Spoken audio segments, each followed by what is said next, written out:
Vampirismo é um tipo de obsessão caracterizado pela condição de parasitismo psíquico, quando um ou mais dentre os envolvidos espíritos desencarnados, almas encarnadas e a mescla desses se nutrem das forças vitais de suas vítimas, se associando a prazeres e vícios. Um processo grave que envolve um agente ativo, vampirizador, e outro passivo, vampirizado, tendo caso de ação mútua, quando os mesmos envolvidos vampirizam e são vampirizados, muitas vezes tendo como solução a interferência de terceiros em socorro deles. O vampirismo é empregado no estudo espírita para designar metaforicamente o processo de parasitismo psíquico, em alusão aos parasitas descritos na biologia, que são organismos que sugam as energias de outros organismos para sobreviverem. Se tratando de parasitismo psíquico, que envolve a matéria energia vital, a relação é sempre danosa para todos os envolvidos. José Herculano Pires define: o parasitado sofre duplo desgaste de suas energias vitais e mentais, e o parasita cai na sua dependência, perdendo a sua capacidade individual de sobrevivência e conservação. Isso se aplica devido a certas semelhanças entre parasitismo e a clássica lenda de vampiros, seres mitológicos, uma mistura entre homem e morcego que surgem das trevas, atacam humanos para sugar-lhe o sangue, que seria sua vitalidade, sua sobrevivência.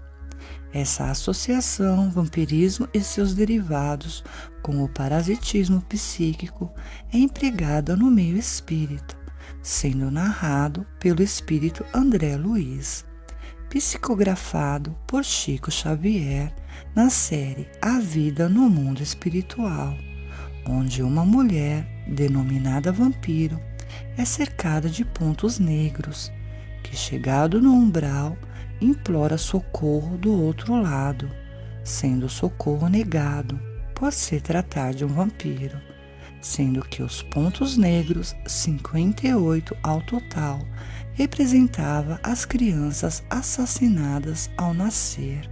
O livro missionário da luz personaliza o drama vampirístico. Se nos referirmos a morcegos sugadores, o vampiro entre os homens é o fantasma dos mortos, que se retira do sepulcro à noite para se alimentar do sangue dos vivos. Consideramos que, entre nós, vampiro é toda entidade ociosa, que se vale idebitalmente das possibilidades alheias. E, em se tratando de vampiros que visitam os encarnados, é necessário reconhecer que eles atendem aos propósitos a qualquer hora, desde que encontre no estojo o carne dos homens.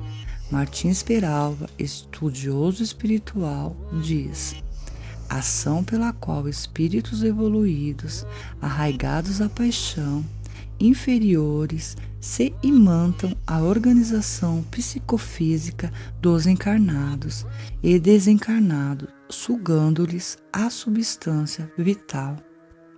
Carlos Torre Pastorino salienta que dentro do organismo físico é o sangue que se dá a melhor assimilação com a energia vital.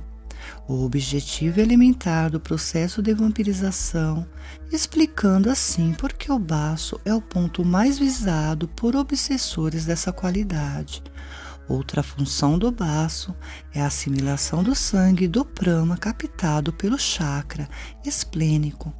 Essa absorção é feita constantemente e fornecida a todo o sangue que passa pelo baço, produzindo altas cotas de energias vitais ao sangue. O baço é o órgão mais visado pelos vampiros, que através do chakra esplênico sugam as forças vitais das vítimas, prendendo-se em suas costas.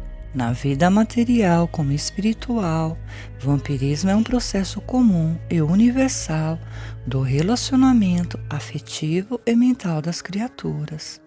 É vampiro o sacerdote que fanatiza um crente e o submete às suas exigências para explorá-lo com as promessas do céu.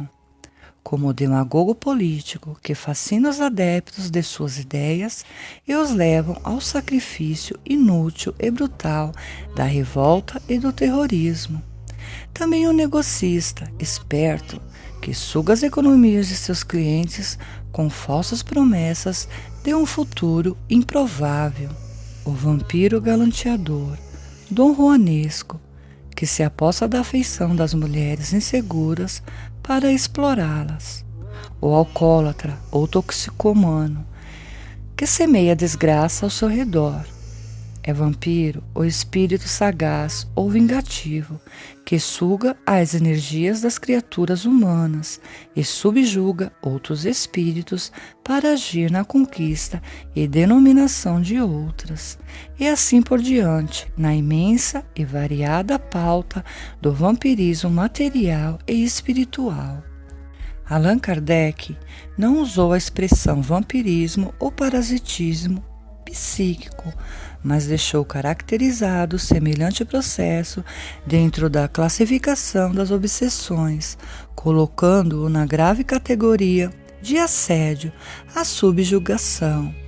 Assim como as enfermidades resultam das imperfeições físicas que tornam o corpo acessível às maléficas influências exteriores, a obsessão decorre sempre de uma imperfeição moral, que dá dominação a um espírito humano. Nos casos da obsessão grave, o obsidiado fica como que envolto e impregnado de um fluido pernicioso que neutraliza a ação dos fluidos salutares e os repele.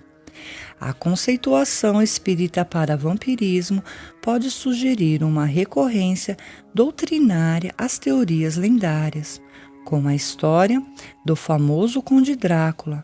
No entanto, consideramos que as lendas e romances fictícios de vampiros sejam exatamente inspirados nos reais processos obsessivos de parasitismo psíquico, uma demonstração de como a dimensão física imita inconscientemente o mundo espiritual.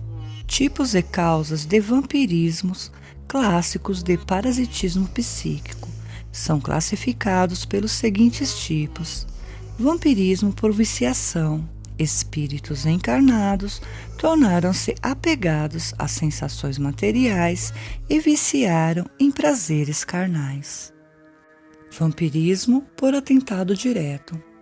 Obsessores que, conservando sentimentos negativos, ódio especialmente, indivíduo motivado por inveja, vingança, ligam-se à sua vítima com o intuito de absorver sua vitalidade, causando-lhe prejuízos. Vampirismo por uma causa contrária.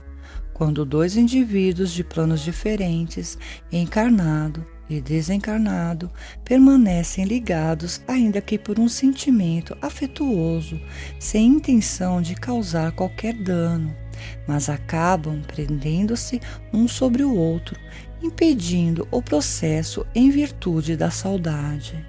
Vampirismo por pseudonecessidade, quando supõe que necessita e sempre acha que tem o direito de se valer sobre o outro para sobreviver e alcançar um melhor status. Escora-se no outro, sugando-lhe as forças e dominando sua vítima.